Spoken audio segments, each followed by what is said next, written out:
چلیں آج بات کرتے ہیں لیزا ایلن کی۔ ایک عام سی خاتون تھیں، لیکن ان کی کہانی کچھ ایسی ہے جس نے سائنس دانوں کو بھی سوچنے پر مجبور کر دیا۔ جی بالکل۔ کچھ ہی سالوں میں لیزا کی زندگی پوری طرح بدل گئی۔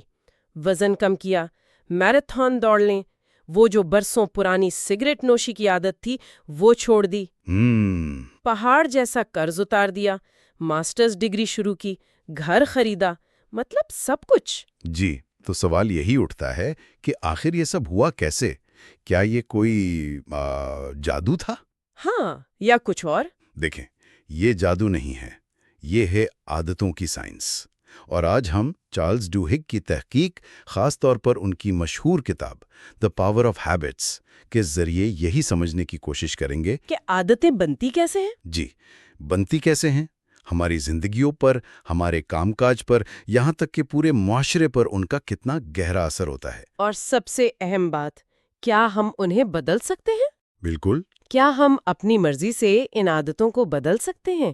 اور لیزا کی کہانی اس سارے عمل کو سمجھنے کے لیے ایک بہترین نقطۂ آغاز ہے۔ صحیح کہا آپ نے۔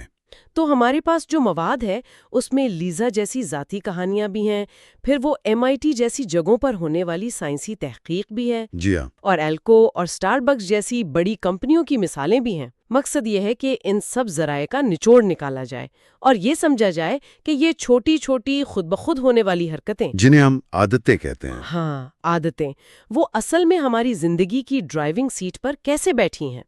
تو آئیے اس دلچسپ موضوع میں ذرا گہرائی تک چلتے ہیں۔ جی ضرور۔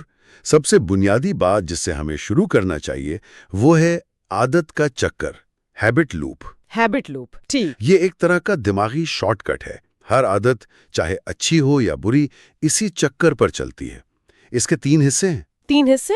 کون کون سے؟ پہلا ہے اشارہ یا کیو، یعنی وہ ٹریگر جو عادت کو شروع کرتا ہے۔ اچھا۔ دوسرا ہے معمول یا روٹین، یعنی وہ عمل جو ہم کرتے ہیں۔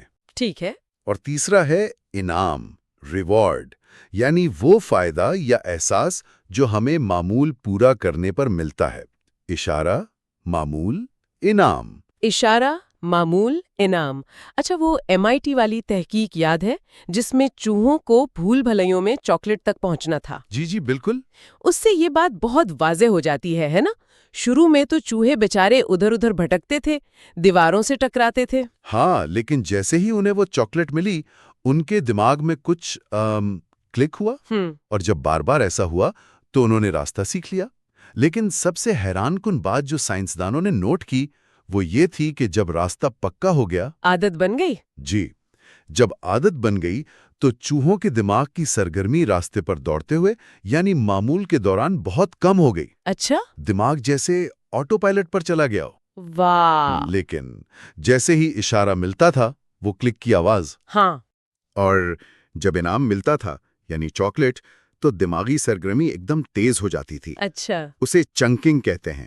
دماغ اعمال کی ایک پوری لڑی کو ایک خودکار پیکج میں بند کر دیتا ہے۔ یعنی دماغ یہ توانائی بچانے کے لیے کرتا ہے تاکہ روزمرہ کے کام خود بخود ہوتے رہیں اور دماغی طاقت وہ دوسری مشکل چیزوں کے لیے بچ جائے۔ آپ نے بالکل صحیح پکڑا۔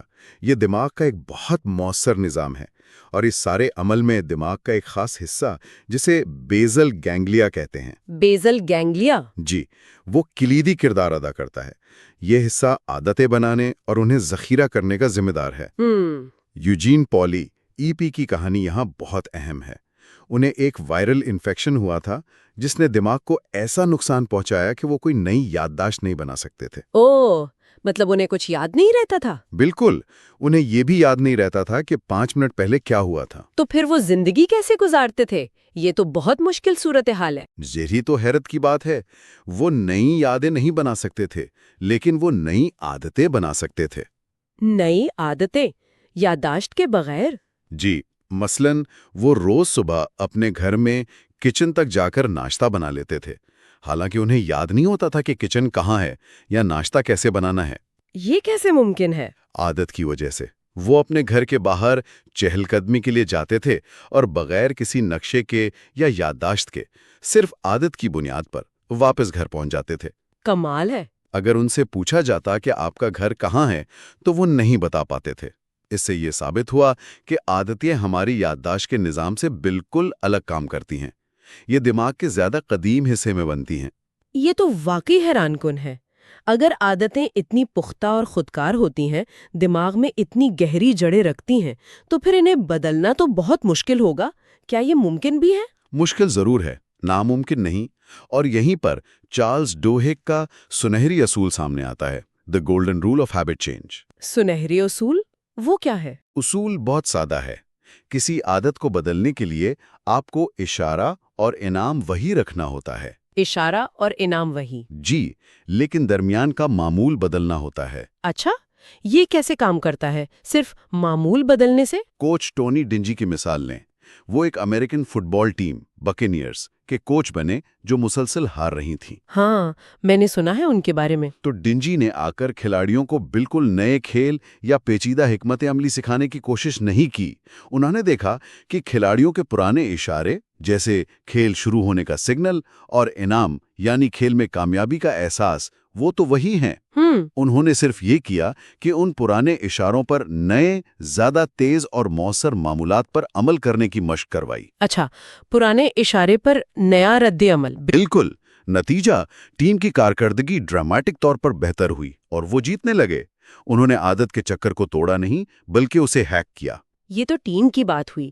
کیا یہ انفرادی سطح پر بھی کام کرتا ہے، جیسے کوئی اپنی بری عادت چھوڑنا چاہے؟ بالکل۔ مینڈی کی مثال یاد کریں، وہ خاتون جو بچپن سے اپنے ناخن چباتی تھی اور بہت پریشان تھی۔ ہاں، ناخن چبانے کی عادت تو بہت عام ہے۔ جی، اس میں ہیبٹ ریورسل تھراپی آزمائی جو اسی سنہری اصول پر مبنی ہے۔ پہلا قدم، اشارے کو پہچاننا۔ اشارہ؟ مینڈی نے غور کیا کہ وہ تب ناخن چبانا شروع کرتی ہے جب اسے انگلیوں میں ہلکا سا تناؤ یا بوریت محسوس ہوتی ہے۔ یہ تھا اشارہ۔ ٹھیک ہے، اور انعام کیا تھا اس میں؟ انعام تھا وہ جسمانی تحریک یا ایک طرح کا وقتی دباؤ کم ہونے کا احساس۔ دوسرا قدم تھا انعام کو سمجھنا۔ ٹھیک ہے۔ تیسرا اور سب سے اہم قدم، معمول کو بدلنا۔ مینڈی نے فیصلہ کیا کہ جب بھی اسے انگلیوں میں وہ تناؤ محسوس ہوگا یعنی اشارہ ملے گا، تو وہ ناخن نہیں چبائے گی؟ نہیں، بلکہ وہ فوراً اپنے ہاتھ جیب میں ڈال لے گی یا اپنی انگلیوں سے میز یا ٹانگ پر ہلکی سی دستک دے گی۔ یہ نیا معمول تھا۔ اچھا، اس سے کیا ہوا؟ اس سے اسے وہی جسمانی تحریک والا انعام مل جاتا تھا جو ناخن چبانے سے ملتا تھا۔ آہستہ آہستہ اس نئے معمول نے پرانے یعنی ناخن چبانے والے معمول کی جگہ لے لی۔ یعنی اشارہ وہی رہا، انعام کی خواہش بھی وہی رہی، صرف عمل بدل گیا۔ کمال ہے۔ جی، لیکن آپ نے پہلے ایک اور چیز کا ذکر کیا تھا، خواہش یا کریونگ۔ اس کا کیا کردار ہے؟ ہاں، خواہش، کریونگ۔ خواہش یا کریونگ عادت کے چکر کو چلانے والا اصل انجن ہے۔ یہ وہ شدید طلب ہے جو ہمیں انعام کی طرف کھینچتی ہے اور معمول پر عمل کرنے پر مجبور کرتی ہے۔ پروکٹر اینڈ گیمبل کی فیبری سپرے کی کہانی یہاں بہت دلچسپ ہے۔ شروع میں انہوں نے ایک ایسا سپرے بنایا جو کپڑوں اور گھر سے ہر قسم کی بدبو مکمل طور پر ختم کر دیتا تھا۔ ٹیکنالوجی زبردست تھی لیکن پروڈکٹ بری طرح ناکام ہو گئی۔ ناکام؟ بدبو ختم کرنے والی چیز تو کامیاب ہونی چاہیے تھی۔ وجہ کیا تھی؟ وجہ یہ تھی کہ لوگ اکثر بری بدبو کے اتنے عادی ہو جاتے ہیں کہ انہیں اس کا احساس ہی نہیں ہوتا۔ اچھا۔ یا پھر وہ اسے ختم کرنے کی شدید خواہش، کریونگ، محسوس نہیں کرتے۔ PNG کے مارکیٹرز نے دیکھا کہ جن گھروں میں بہت زیادہ پالتو جانور تھے یا لوگ سگریٹ پیتے تھے، وہاں کے مکینوں کو اپنے گھر سے آنے والے بو کا بالکل اندازہ نہیں تھا۔ تو انعام یعنی بدبو کا خاتمہ لوگوں کو اپنی طرف کھینچ نہیں رہا تھا، کوئی کریونگ نہیں تھی۔ تو پھر انہوں نے کیا کیا؟ پروڈکٹ بند کر دی؟ نہیں، انہوں نے ایک چھوٹی مگر انقلابی تبدیلی کی۔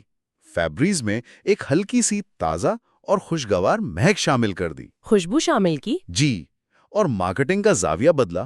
اب فیبریز صرف بدبو ختم کرنے والا پروڈکٹ نہیں رہا بلکہ صفائی کے معمول کے بعد استعمال ہونے والی چیز بن گیا۔ صفائی کے بعد؟ ہاں، جو ایک خوشگوار مہک کا انعام دیتی تھی۔ اشارہ، کمرے کی صفائی مکمل ہونا۔ معمول، فیبریز سپرے کرنا۔ انعام، تازگی اور صفائی کا احساس دینے والی خوشبو۔ اچھا، تو اب لوگ اس خوشبو کی خواہش کرنے لگے؟ بالکل، اب لوگ اس خوشگوار مہک کی خواہش کرنے لگے۔ وہ صفائی کے بعد اس فنیشنگ ٹچ کو مس کرنے لگے اور دیکھتے ہی دیکھتے فیبریز اربوں ڈالر کا برانڈ بن گیا۔ واہ، یعنی انہوں نے ایک نئی خواہش پیدا کی ایک خوشبو کے لیے؟ بالکل، یا یوں کہیں کہ ایک موجودہ معمول یعنی صفائی کے ساتھ ایک نیا زیادہ پرکشش انعام جوڑ دیا جس کی خواہش پیدا ہوئی۔ اسی طرح پیپسوڈینٹ ٹوتھ پیسٹ نے کیا۔ انہوں نے دانتوں پر موجود فلم کے احساس کو بطور اشارہ استعمال کیا جسے پہلے لوگ نوٹس نہیں کرتے تھے۔ دانتوں پر فلم؟ جی، انہوں نے اشتہارات کے ذریعے لوگوں کو یہ احساس دلایا کہ یہ فلم کتنی ناخوشگوار ہے، یہ اشارہ بن گیا۔ اور پھر پیپسوڈینٹ استعمال کرنے سے ملنے والی چمکدار خوبصورت مسکراہٹ کو بطور انعام پیش کیا جس کی خواہش پیدا کی گئی۔ اور لوگوں نے برش کرنا شروع کر دیا؟ لاکھوں امریکیوں نے۔ یہ خواہش ہی تھی جس نے انہیں روزانہ دانت برش کرنے کی عادت ڈالی۔ یہ سمجھ آ رہا ہے کہ عادتیں کیسے بنتی اور بدلتی ہیں، لیکن کچھ عادتیں ایسی بھی ہوتی ہیں جو شاید باقیوں سے زیادہ اہم ہوں۔ ہاں، جیسے لیزا ایلن کی کہانی میں صرف سگریٹ چھوڑنے سے اتنی ساری دوسری تبدیلیاں کیسے آ گئیں؟ یہ تو صرف ایک عادت تھی۔ آپ بالکل صحیح جگہ پہنچی ہیں۔ ایسی عادتوں کو چارلز ڈوہگ کی سٹون ہیبٹس یا کیلی عادتیں کہتے ہیں۔ کیلی عادتیں، کی سٹون ہیبٹس۔ جی، یہ وہ بنیادی عادتیں ہیں جنہیں اپنانے یا بدلنے سے آپ کی زندگی کے دوسرے شعبوں میں بھی مثبت تبدیلیوں کا ایک سلسلہ شروع ہو جاتا ہے، جیسے ڈومینو ایفیکٹ۔ اچھا۔ لیزا نے صرف سگریٹ نوشی چھوڑنے پر توجہ مرکوز کی۔ یہ اس کی کیلی عادت تھی۔ اسے کامیابی نے اسے خود اعتمادی دی کہ وہ اور بھی مشکل کام کر سکتی ہے۔ سگریٹ چھوڑنے کے لیے اسے اپنی زندگی میں نئے معمولات لانے پڑے، جیسے ورزش کرنا تاکہ تناؤ کم ہو۔ ورزش سے اس کی نیند بہتر ہوئی، خوراک بہتر ہوئی۔ او اچھا، یہ سب جڑا ہوا تھا۔ جی بالکل۔ توانائی بڑھی تو کام پر توجہ بہتر ہوئی، پیسے بچنے لگے تو قرض اتارنے کا سوچا۔ یہ ایک زنجیر تھی جو چل پڑی، ایک کلیدی عادت سے۔ یہ تو ذاتی زندگی کی مثال ہوئی۔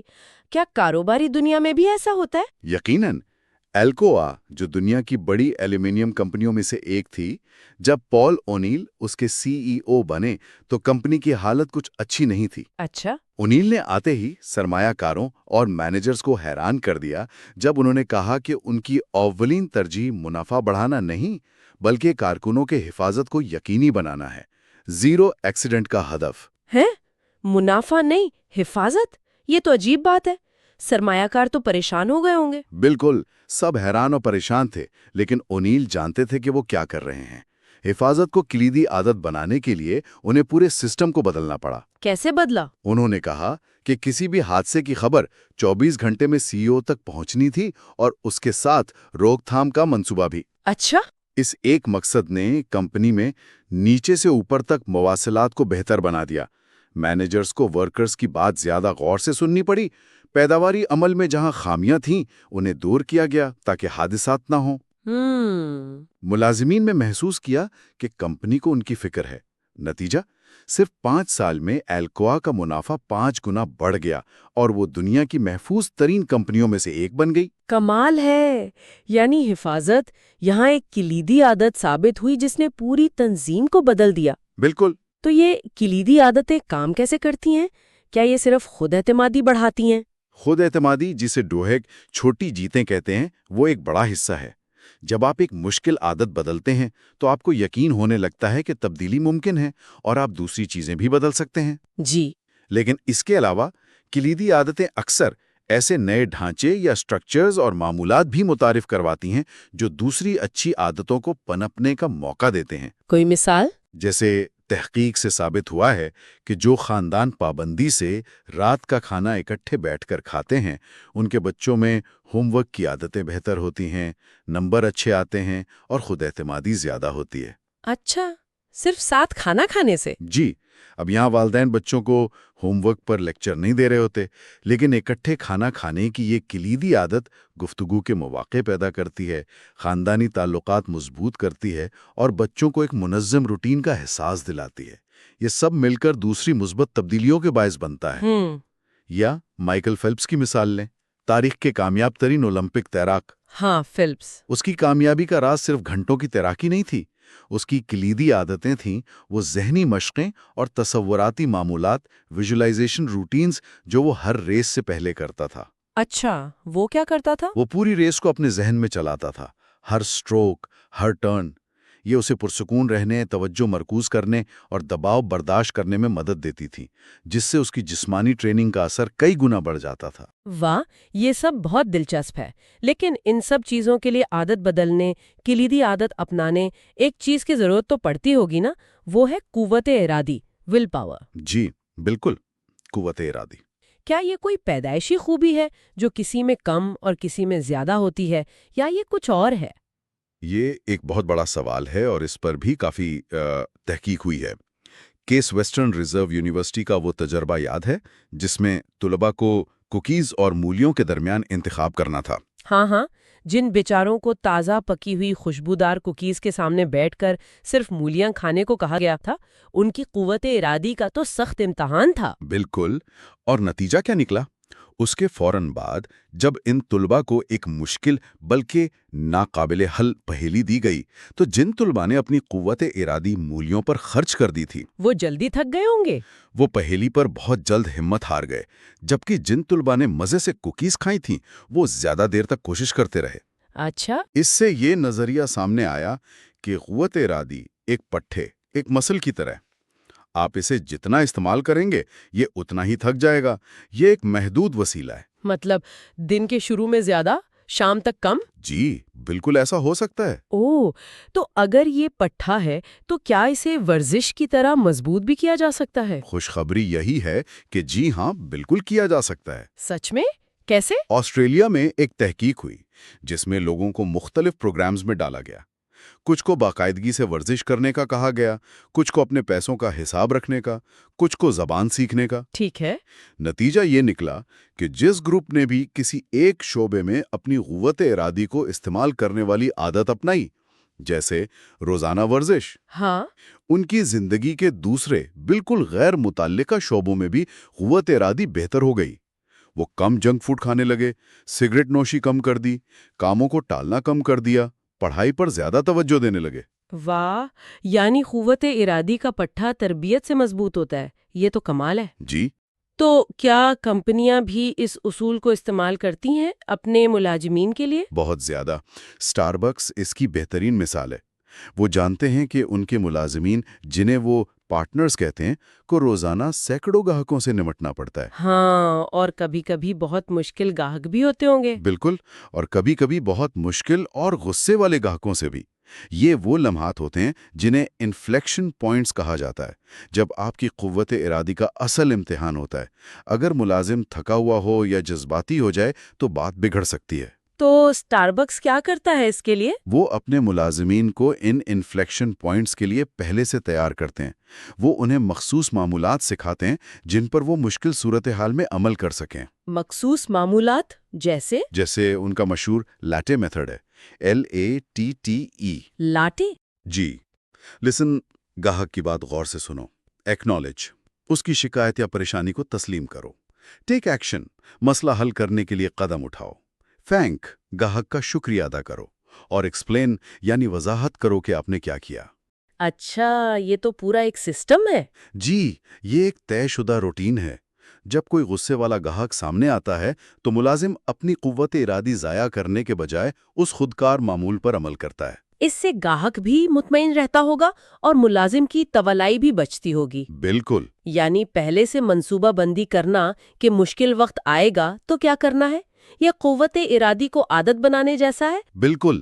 اسکاٹ لینڈ میں سرجری کے مریضوں پر ایک تحقیق ہوئی۔ جن مریضوں نے آپریشن سے پہلے تفصیل سے لکھا کہ وہ صحت یابی کے دوران پیش آنے والی ممکنہ مشکلات جیسے درد یا چلنے میں دشواری کا سامنا کیسے کریں گے، یعنی انہوں نے اپنے انفلیکشن پوائنٹس کے لیے منصوبے بنائے۔ جی، وہ ان مریضوں کے مقابلے میں کہیں تیزی سے اور بہتر طور پر صحت یاب ہوئے جنہوں نے ایسا کوئی منصوبہ نہیں بنایا تھا۔ تو جی ہاں، قوت ارادی کو تربیت دی جا سکتی ہے اور اسے عادت میں بدلا جا سکتا ہے۔ یہ تو ہوئی اپنے عادتیں بنانے اور قوت ارادی مضبوط کرنے کی بات، لیکن کیا یہ کمپنیاں صرف اپنے ملازمین کی عادتیں بناتی ہیں یا ہماری یعنی صارفین کی عادتوں کو بھی سمجھتی ہیں اور استعمال کرتی ہیں؟ بہت زیادہ۔ مارکیٹنگ اور اشتہار بازی کی پوری صنعت بڑی حد تک ہماری عادتوں کو سمجھنے اور ان سے فائدہ اٹھانے پر ہی چلتی ہے۔ اچھا؟ ٹارگٹ، امریکہ کے بڑے ریٹیل اسٹورز میں سے ایک کی مثال تو کلاسک ہے۔ ان کے ڈیٹا ڈپارٹمنٹ نے خریداری کے پیٹرنز کا تجزیہ کر کے یہ پتہ چلانے کا ایک طریقہ نکالا کہ کون سی خاتون ممکنہ طور پر حاملہ ہے۔ کیا مطلب؟ خریداری سے کیسے پتہ چل سکتا ہے؟ انہوں نے دیکھا کہ خواتین حمل کے مختلف مراحل میں مخصوص چیزیں خریدنا شروع کر دیتی ہیں، جیسے حمل کے شروع میں وہ شاید بغیر خوشبو والا لوشن یا وائٹامن سپلیمنٹس خریدیں، پھر کچھ عرصے بعد شاید بڑے سائز کے کپڑے۔ ٹارگٹ کے اینالسٹ اینڈریو پالز نے ان پیٹرنز کو استعمال کر کے ایک پریڈکٹیو ماڈل بنایا جو کافی حد تک درستگی سے بتا سکتا تھا کہ کوئی خاتون کس مرحلے میں حاملہ ہے، تاکہ وہ انہیں کوپن بھیج سکیں۔ جی، تاکہ ٹارگٹ انہیں بروقت متعلقہ مصنوعات جیسے ڈائپرز یا بچوں کے سامان کے کوپنز بھیج سکے۔ یہ تو تھوڑا ڈراونا بھی لگتا ہے کہ اسٹور کو آپ کے بارے میں اتنا کچھ پتا ہو۔ بالکل، اور ایسا ہوا بھی۔ ایک مشہور قصہ ہے کہ ایک باپ ٹارگٹ اسٹور پر غصے میں پہنچا کہ آپ میری ٹین ایج بیٹی کو بچوں کے سامان کے کوپنز کیوں بھیج رہے ہیں؟ اوہ! بعد میں اسے پتا چلا کہ اس کی بیٹی واقعی حاملہ تھی اور ٹارگٹ کو اس سے پہلے پتا چل گیا تھا۔ ہائے اللہ! اس قسم کے واقعات سے بچنے کے لیے ٹارگٹ نے اپنی حکمت عملی بدلی۔ اب وہ حاملہ خواتین کو بھیجے جانے والے کوپنز میں جان بوجھ کر کچھ غیر متعلقہ چیزوں جیسے لان موور یا گارڈن فرنیچر کے کوپنز بھی شامل کر دیتے ہیں، تاکہ وہ ٹارگیٹڈ مارکیٹنگ زیادہ واضح نہ لگے۔ جی، تاکہ لوگ بے چینی محسوس نہ کریں۔ یعنی عادت یا پیٹرن کو پہچان کر اسے استعمال کرنا، لیکن اس طرح کہ وہ زیادہ عیاں نہ ہو۔ یہ تو اس گانے ہے یا والی بات ہو گئی۔ بالکل وہی اصول ہے۔ آؤٹ کاسٹ کا گانا ہے یا جب ریلیز ہوا تو شروع میں لوگوں کو بہت عجیب لگا کیونکہ اس کا میوزیکل سٹرکچر بہت غیر روایتی تھا۔ ہاں، گانا تو بہت ہٹ ہوا تھا لیکن شروع میں نہیں چلا تھا۔ جی نہیں، ریڈیو سٹیشنز اسے بجانے سے ہچکچا رہے تھے۔ پھر ڈی جیز نے ایک ترکیب استعمال کی۔ انہوں نے ہیا کو دو بہت مشہور اور مانوس گانوں کے درمیان سینڈوچ کر کے بجانا شروع کر دیا۔ اچھا، بیچ میں؟ ہاں، بار بار مانوس گانوں کے ساتھ سننے سے ہیا بھی آہستہ آہستہ مانوس لگنے لگا اور پھر وہ ایک بہت بڑا ہٹ بن گیا۔ نئی چیز کو پرانی مانوس عادتوں کے درمیان چھپا کر پیش کرنا۔ یہ تو کمال کی نفسیات ہے۔ کیا یہی اصول معاشرتی سطح پر جیسے کسی سماجی تحریک میں بھی کام کرتے ہیں؟ جی ہاں، سماجی عادتیں بھی ہوتی ہیں اور ان کے پھیلنے کا بھی ایک خاص طریقہ ہوتا ہے۔ مونٹگومری بس بائیکاٹ، جو امریکی شہری حقوق کی تحریک کا ایک اہم موڑ تھا، اس کی مثال لیں۔ روزا پارکس والی کہانی؟ جی، یہ واقعہ 1 دسمبر 1955 کو شروع ہوا جب روزا پارکس نامی ایک سیاہ فام خاتون نے بس میں اپنی سیٹ ایک سفید فام مسافر کے لیے چھوڑنے سے انکار کر دیا، جس پر انہیں گرفتار کر لیا گیا۔ لیکن کیا روزا پارکس پہلی شخصیت تھی جنہوں نے ایسا کیا تھا؟ کیا ان سے پہلے کسی نے انکار نہیں کیا تھا؟ نہیں، وہ پہلی نہیں تھی۔ ان سے پہلے بھی کئی سیاہ فام لوگ، حتیٰ کہ خواتین، اسی جرم میں گرفتار ہو چکے تھے، لیکن ان گرفتاریوں سے کوئی بڑی منظم تحریک شروع نہیں ہوئی تھی۔ تو پھر روزا پارکس کی گرفتاری سے کیوں ہوئی؟ فرق تھا روزا پارکس کے سماجی مقام اور ان کے تعلقات کا۔ وہ صرف ایک عام خاتون نہیں تھی، بلکہ وہ NAACP جیسی تنظیم کی سیکرٹری تھی، چرچ میں فعال تھیں اور شہر میں بہت سے لوگوں سے ان کا ذاتی تعلق تھا اور وہ بہت محترم سمجھی جاتی تھی۔ اچھا، تو ان کے ذاتی تعلقات نے فرق ڈالا؟ بالکل، جب انہیں گرفتار کیا گیا تو ان کے مضبوط تعلقات یا اسٹرانگ ٹائز، یعنی ان کے قریبی دوست، ساتھی کارکن، چرچ کے لوگ فوراً حرکت میں آ گئے۔ انہوں نے بائیکاٹ کی کال دی۔ لیکن صرف دوستوں سے تو اتنی بڑی تحریک نہیں چل سکتی۔ آپ صحیح کہہ رہی ہیں۔ کسی تحریک کو بڑے پیمانے پر پھیلانے کے لیے صرف قریبی دوست کافی نہیں ہوتے۔ یہاں کمزور تعلقات یا ویک ٹائز کام آتے ہیں۔ کمزور تعلقات وہ کیا ہوتے ہیں؟ یعنی جان پہچان والے، محلے دار، دور کے دوست۔ جب لوگوں نے دیکھا کہ ان کے جاننے والے، ان کے چرچ کے ممبران، ان کے محلے کے لوگ بائیکاٹ میں شامل ہو رہے ہیں تو ان پر بھی شامل ہونے کا سماجی دباؤ، پیئر پریشر بڑھا۔ یہ کمیونٹی کی سماجی عادتیں تھیں جو متحرک ہوئیں۔ اچھا، یعنی دیکھا دیکھی شامل ہو گئے۔ ایک طرح سے سماجی دباؤ اور تعلقات کی وجہ سے۔ لیکن ایک دن کا بائیکاٹ تو شاید آسان ہو، اسے مہینوں بلکہ سال بھر تک کیسے جاری رکھا گیا؟ اس کے لیے تو بہت ہمت اور تنظیم چاہیے ہوگی۔ آپ بالکل ٹھیک کہہ رہی ہیں۔ یہیں پر مارٹن لوتھر کنگ جونیئر اور دوسرے رہنماؤں کا کردار اہم ہو جاتا ہے۔ انہوں نے اس تحریک کو صرف ایک احتجاج نہیں رہنے دیا، بلکہ اسے ایک نئی شناخت اور نئی عادتوں سے جوڑ دیا۔ نئی عادتیں؟ کیسی عادتیں؟ انہوں نے عدم تشدد، نان وائلنس کا فلسفہ اور اس پر عمل کرنے کی نئی عادتیں متعارف کروائیں۔ جب مظاہرین پر پولیس نے تشدد کیا یا سفید فام لوگوں نے حملے کیے تو انہیں بدلہ لینے یا گالی دینے کے بجائے پرامن رہنے، دعا کرنے اور محبت کا پیغام دینے کی تربیت دی گئی۔ یہ تو بہت مشکل رہا ہوگا، خاص طور پر اس ماحول میں۔ یقیناً، لیکن اس نے تحریک میں شامل لوگوں کو ایک نئی طاقتور شناخت دی۔ وہ صرف بسوں کا بائیکاٹ کرنے والے نہیں تھے، بلکہ وہ ایک عظیم مقصد کے لیے قربانی دینے والے، ظلم کا مقابلہ ہمت اور وقار سے کرنے والے لوگ بن گئے۔ یہ نئی سماجی عادتیں اور یہ نئی اجتماعی شناخت وہ طاقت تھی جس نے اس طویل اور مشکل بائیکاٹ کو کامیاب بنایا۔ تو خلاصہ یہ کہ سماجی تحریکیں اکثر دوستی سے شروع ہوتی ہیں، مضبوط تعلقات سے۔ ہاں، مضبوط تعلقات سے، پھر کمیونٹی کے دباؤ یعنی کمزور تعلقات سے پھیلتی ہیں۔ جی، اور ایسی نئی عادتوں سے قائم رہتی ہیں جو شرکاء کو ایک نئی مشترکہ شناخت دیتی ہیں۔ آج تو ہم نے عادتوں کی دنیا میں واقعی ایک گہرا غوطہ لگایا ہے۔ ہم نے سمجھا کہ یہ کیسے بنتی ہیں، وہ اشارہ، معمول، انعام کا چکر۔ جی، ہم نے جانا کہ انہیں کیسے بدلا جا سکتا ہے، وہ سنہری اصول، خواہش کی اہمیت اور کلیدی عادتوں کا کردار جو پوری زندگی بدل سکتی ہیں۔ بالکل۔ پھر ہم نے قوت ارادی پر بات کی۔ یہ کوئی جادوئی طاقت نہیں، بلکہ ایک پٹھے کی طرح ہے جسے مضبوط کیا جا سکتا ہے اور عادت بنایا جا سکتا ہے۔ جی ہاں۔ اور آخر میں ہم نے دیکھا کہ یہ اصول صرف انفرادی نہیں بلکہ مارکیٹنگ سے لے کر بڑی سماجی تحریکوں تک ہر جگہ کار فرما ہے۔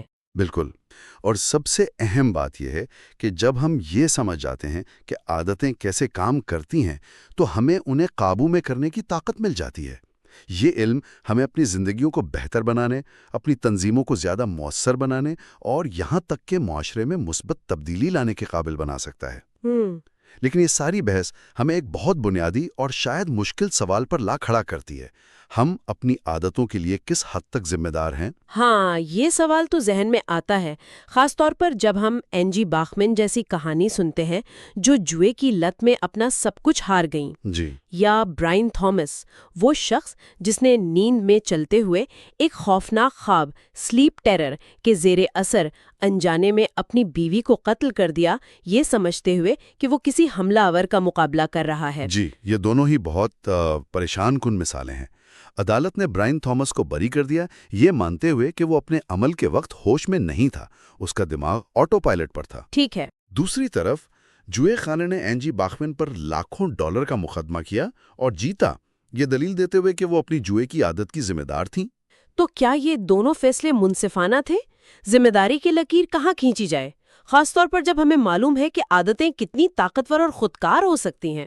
اس کا کوئی آسان یا سیدھا جواب نہیں ہے، یہ ایک بہت پیچیدہ اخلاقی اور قانونی سوال ہے۔ شاید یہ سوال ہر ایک کو اپنے آپ سے پوچھنا ہوگا، لیکن کم از کم چارلز ڈوہیک کا دیا ہوا فریم ورک ہمیں اپنی عادتوں کو سمجھنے اور ان پر کام کرنے کا ایک عملی طریقہ ضرور فراہم کرتا ہے۔ جی، وہ 4 قدم۔ ہاں، اپنے معمولات کو پہچاننا، ان انعامات کو سمجھنا جن کی ہمیں تلاش ہے، ان اشاروں کو الگ کرنا جو انہیں متحرک کرتے ہیں، اور پھر ایک منصوبہ بنانا کہ ہم اس معمول کو کیسے بدل سکتے ہیں۔ بالکل، شاید آج سننے والوں کے لیے ایک اچھا موقع ہو کہ وہ اپنی کسی ایک عادت کے بارے میں سوچیں جسے وہ بدلنا چاہتے ہیں۔ وہ کون سا معمول ہے، اس کے پیچھے اصل خواہش کیا ہے، اسے کون سا اشارہ شروع کرتا ہے، اور اس معمول کی جگہ کون سا بہتر متبادل لے سکتا ہے۔